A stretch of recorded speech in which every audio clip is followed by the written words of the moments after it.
오늘 본문은 사울이 죽은 후에 일어난 일입니다. 우리 1절에서 2절까지 한번 같이 읽어보도록 하겠습니다. 1절에서 2절 시작. 사울이 죽은 후에 다윗이 아말렉 사람을 쳐 죽이고 돌아와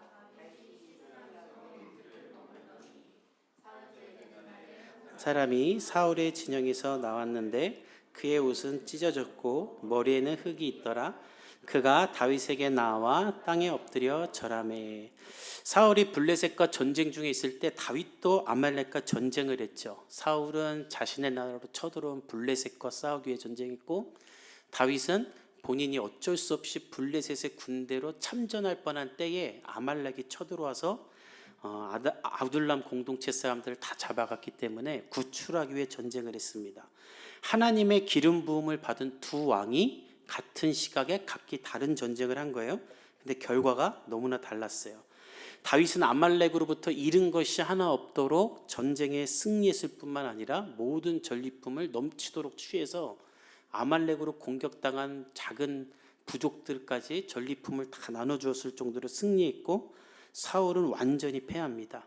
수많은 병사가 엎드려져 죽었고 아들 셋은 동시에 사망했으며 사울은 너무 고통스러워서 스스로 목숨을 끊죠. 우리가 이것을 통해 기억할 것은 무엇이냐면, 성령 충만, 기름 부음을 받은 것보다 더 중요한 것은 기름 부음을 받은 후가 더 중요하다라는 거예요. 우리는 그냥 한 번 성령 충만 받으면 되는 줄 아는데, 물론 그것도 아주 중요하죠. 이 세상 살아갈 때 우리가 성령의 도우심이 없다면 매일 낙심하게 되고 누군가와 비교하게 되고 나를 향한 하나님의 계획을 잃어버리기 때문에 성령의 충만함을 받아야 됩니다. 그러나 더 중요한 건 그것을 유지하며 살아야 된다는 거예요. 그리고 그러기 위해 날마다 하나님을 찾고 겸손해야 돼요. 근데 교회를 오래 다니다 보면 직분자가 되고 제자 훈련을 하고 성경 통독을 할수록 교회에서 뭔가 한 게 많은 사람일수록 더 교만해지고 자기 생각이 많아지고, 하나님은 추구하지 않으면서 하나님은 당연히 나와 함께 있다고 믿죠. 그것이 사울과 다윗의 차이였어요. 똑같은 전쟁이지만 다윗은 아말렉과 싸우기 전에 제사장을 불러서 하나님의 말씀을 듣습니다. 제가 따라갈까요? 따라가면 잡을 수 있을까요? 그때 하나님이 가라. 하나님이 응답을 해주시자 그 전쟁을 시작했고 이겼어요. 그러나 사울은 하나님이 응답하지 않자 무당을 찾아갑니다. 그리고 무당에게 사무엘을 불러달라고. 거짓 영이 올라와 사무엘로 위장한 소리를 듣고 낙담하게 되죠. 그 결과 다윗은 이기고 사울은 지는 거예요. 전 여러분이 일평생 다윗처럼 겸손하게 하나님께 묻고 또 묻는 예배자들 되기를 예수님의 이름으로 축복합니다. 다윗은 그래서 승리했고 사울은 패한 거예요. 그렇게 사울이 죽고 나서 사흘이 지난 어느 날 다윗에게 한 사람을 찾아오는데, 2절에 보니까 그 사람이 옷은 찢고 머리에는 흙을 뒤집어 쓰고 다윗에게 왔어요. 절망적인 소식을 가지고 온 것이죠. 그는 다윗 앞에 엎드려 절을 합니다. 이에 다윗이 묻는데, 우리 3절에서 4절을 읽어봅시다. 시작. 다윗이 그에게 묻되 너는 어디서 왔느냐 하니, 다윗이 그에게 이르되 일이 어떻게 되었느냐 너는 내게 말하라. 그가 대답하되 군사가 전쟁 중에 도망하기도 하였고 엎드려져 죽은 자도 많았고 사울과 그의 아들 요나단도 죽었나이다 하는지라. 다윗은 옷이 다 찢어지고 흙을 뒤집어 쓴 사람에게 너 뭐하다 왔길래 그렇게 돼 있느냐, 넌 누구냐, 무슨 일이 있었냐 이렇게 묻습니다. 그러자 그 사람이 이스라엘 진영에서 도망하여 나왔습니다. 다윗은 누구보다 이 전쟁에 대해 관심이 많았을 거예요. 왜냐하면 본인이 블레셋 군대로 참전할 뻔했기 때문에. 그리고 염려하고 있었을 것입니다. 블레셋이 이렇게 강한데 이스라엘이 버텼을까? 어떻게 됐을까? 궁금한데 그 소식을 알려줄 사람이 온 거예요. 그래서 묻습니다. 일이 어떻게 됐느냐? 그러자 이 도망쳐 나온 사람이 이렇게 말을 해요. 군사들이 많이 도망하고 죽었고 사울과 그의 아들 요나단도 죽었습니다. 이 다윗에게는 너무나 절망적인 소식이죠. 그가 사랑했던 이스라엘이 패했고 애증의 대상이었던 장인 사울이 죽었고 무엇보다 목숨처럼 여기던 요나단이 죽었으니 다윗이 얼마나 이 견딜 수 없는 슬픔이 휘감아 몰아쳤겠습니까? 그런데 오늘 본문에 보면 다윗은 이 소식을 듣고도 너무나도 차분해요. 왜 그런가? 우리 5절을 읽어봐야 돼요. 함께 5절을 읽어보겠습니다. 시작. 다윗이 자기에게 알리는 청년에게 묻되 사울과 그의 아들 요나단이 죽은 줄을 내가 어떻게 아느냐. 다윗이 이런 충격적인 소식을 듣고도, 절망적인 소식을 듣고도 차분했던 이유는 이 소식을 전하는 청년 때문이에요. 본문의 이 청년이라는 단어가 원문을 보면 으르렁거리는 사람, 큰 소리로 말하는 사람을 뜻하는데, 이 청년이 옷은 찢고 죄는 뒤집었었는데 말하는 말투가 무슨 이렇게 그냥 막 이렇게 너무 자신감 있게, 사울은 죽었습니다, 이스라엘은 패했습니다, 무슨 남의 일 이야기하듯이 신난 것처럼 이야기하는 거예요. 왜 무슨 말할 때 안 좋은 일인데 막 이렇게 혼자 신나갖고 말하는 사람 있잖아요. 그렇게 말하는 거예요. 그러니까 다윗은 이 사람의 말을 신뢰할 수가 없어서 네가 사울과 요나단이 죽은 것을 어떻게 아느냐 이렇게 물은 거예요. 그러자 이 청년이 다시 대답을 하는데, 우리 6절에서 10절을 읽어보겠습니다. 시작. 그에게 알리는 청년이 이르되 내가 우연히 길보아 산에 올라가 보니 사울이 자기 창에 기대고 병거와 기병은 그를 급히 따르는데 사울이 뒤를 돌아 나를 보고 부르시기로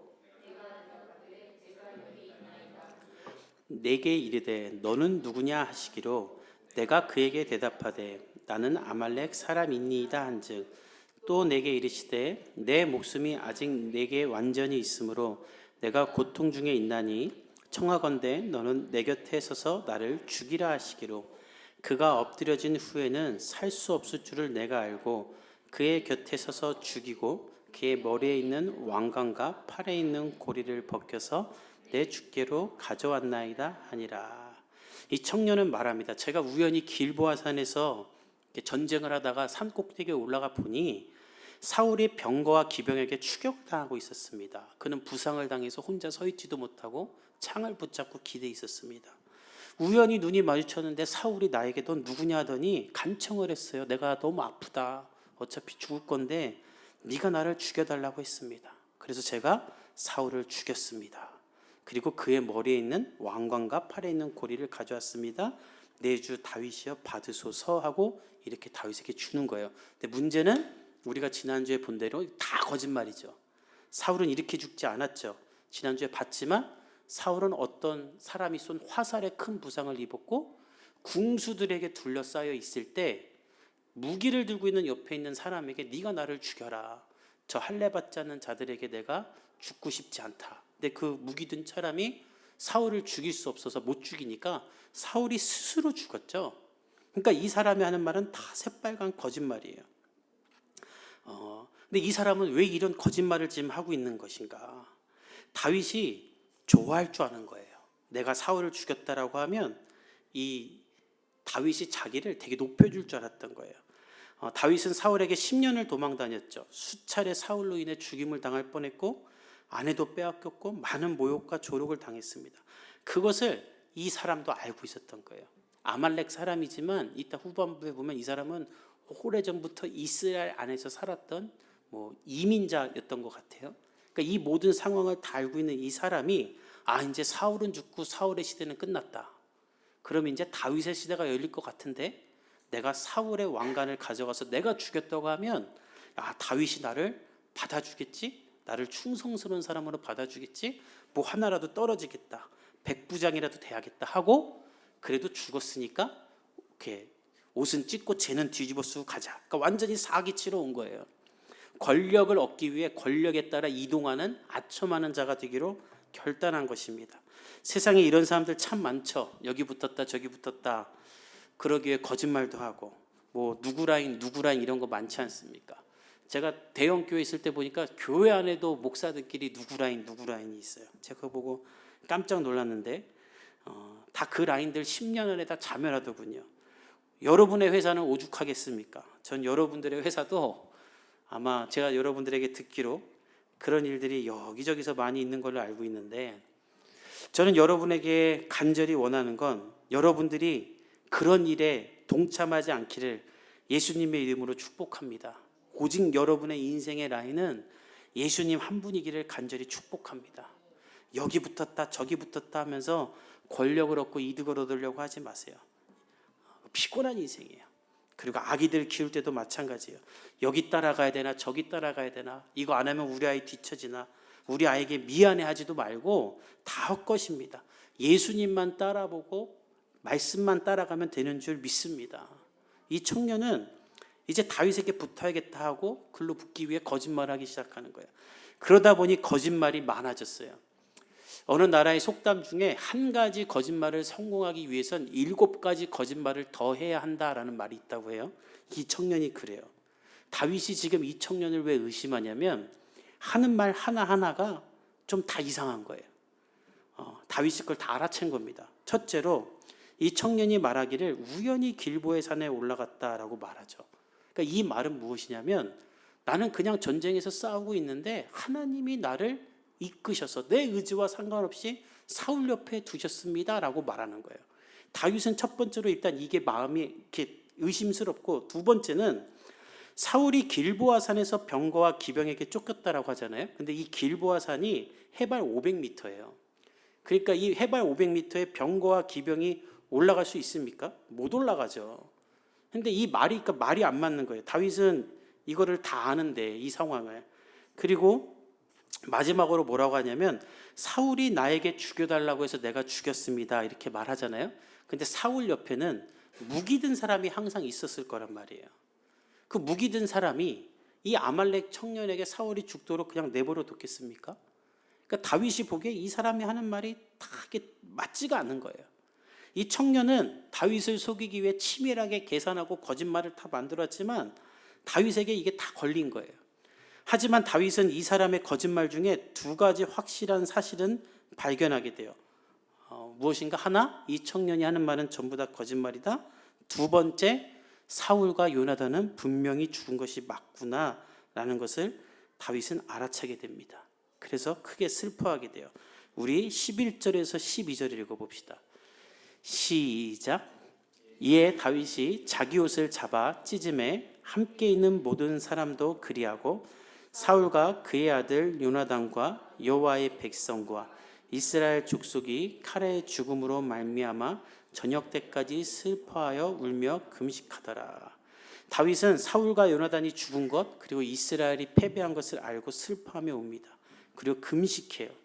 아마 아말렉 청년은 놀랐을 거예요. 아니, 자기 원수 사울이 죽었는데 왜 저렇게 옷을 찢고 슬퍼하지?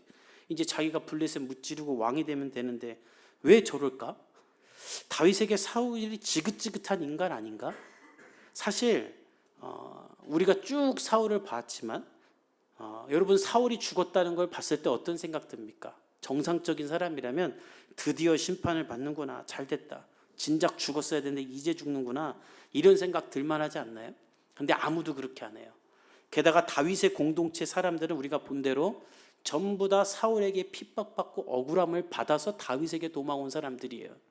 근데 그들도 사울이 죽은 것을 기뻐하지 않고 함께 슬퍼했다 그래요. 왜 그랬는가? 이들이 이 모든 전쟁을 바라보는 관점이 사사로운 개인의 감정이 있지 않고 하나님의 나라에 있기 때문이에요. 사울은 지긋지긋하고 죽었으면 좋겠는 존재인 게 맞지만 그래도 불구하고 그는 하나님이 세우신 이스라엘의 왕이고 하나님이 기름 부은 사람이죠. 그와 그의 아들들이 다 죽었다는 것은 하나님의 나라 이스라엘이 망했다는 것을 뜻합니다.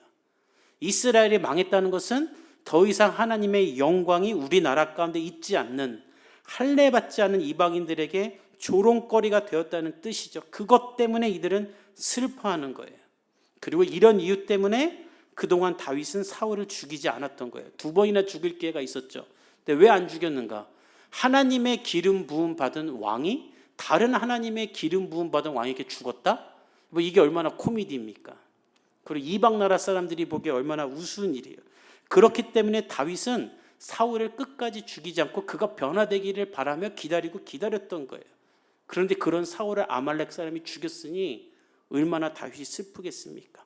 우리가 여기서 또 하나 기억할 것이 있어요. 여러분, 일평생 예수 믿는 사람끼리 분쟁하는 일이 없기를 예수님의 이름으로 간절히 축복합니다.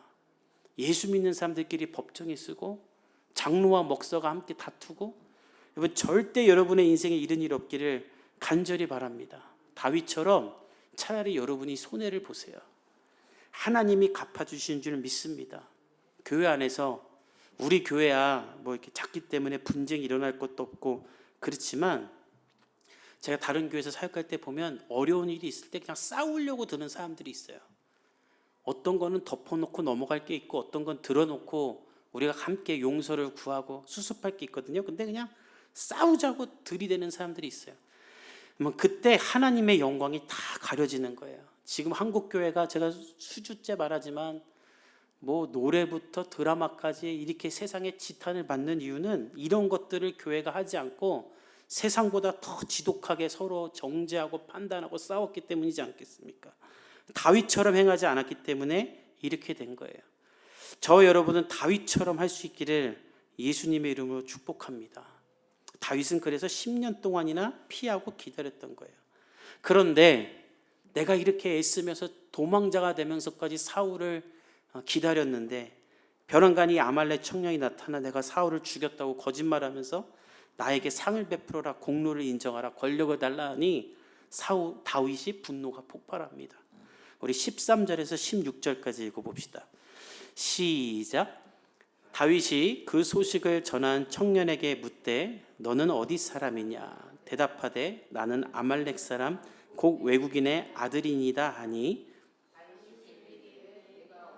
손을 들어 여호와의 기름 부음 받은 자 죽이기를 두려워하지 아니하였느냐 하고 다윗이 청년 중 그가 치매 곧 죽으니라. 다윗이 그에게 이르기를 내 피가 내 머리로 돌아갈지어다 내 입이 내게 대하여 증언하기를 내가 여호와의 기름 부음 받은 자를 죽였노라 함이니라 하였더라.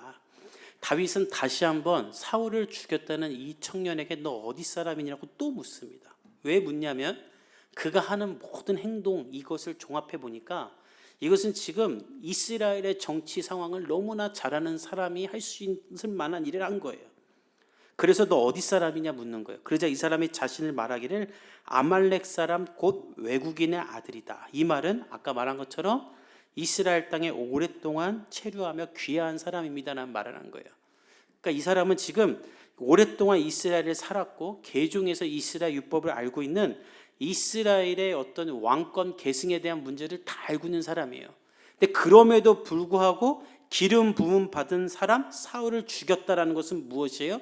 하나님을 멸시한 사람이라는 것이 다윗의 입장에서 명백히 드러난 거예요. 그래서 다윗은 말합니다. 네가 어찌하여 손을 들어 여호와의 기름 부음 받은 자 죽이기를 두려워하지 아니하느냐. 제사장, 선지자, 왕은 사람이 세운 것이 아니라 하나님이 일방적으로 지정하신 분이 사람이죠. 기름 부은 사람이에요. 그 사람을 네가 어떻게 감히 죽이냐. 아무리 사울이 엉망이라도 그 심판을 하나님께 맡게 하는 것을 네가 죽였다면 너는 하나님을 멸시한 것이다.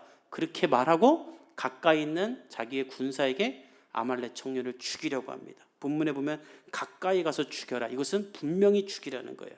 그리고 다윗이 이런 말을 해요.